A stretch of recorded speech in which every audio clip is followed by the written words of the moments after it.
it wasn't my first calling per se. I would say 2004 when I began my undergrad at Northern Caribbean University.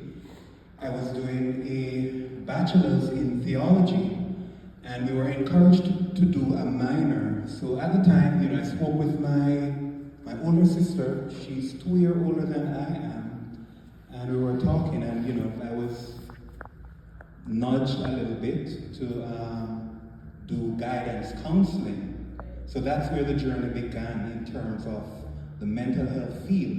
And after I was through at Northern Caribbean University, came to the States, Andrews, I did the MDiv. Again, we were encouraged to do an emphasis, and the emphasis I chose was family life.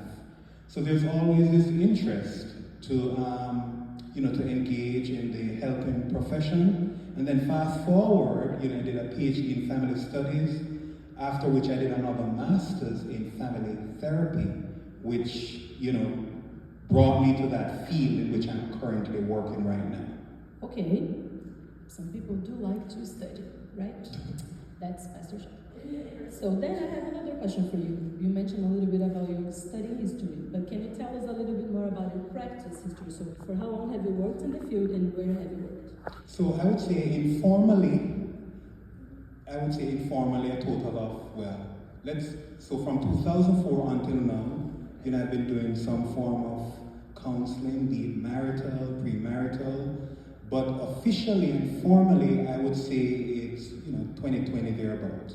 I've been working in the field. And share a little bit with us about your personal experience. How has it been for you? And about what population have you worked with along these years? Okay, so I've worked at various locations. I've done internship at different locations. I've worked done internship at the Loma Linda University Adolescent Partial Hospitalization Unit on Barton Road. So, I did a stint there. I did work at the Sachs Clinic here in San Bernardino. And I've done work with private practices also. Possibly 3 private practices outside of that. And then, right now I'm working with the County of San Bernardino, with the aging and, aging department. And, that's where I'm at full time, working with that population.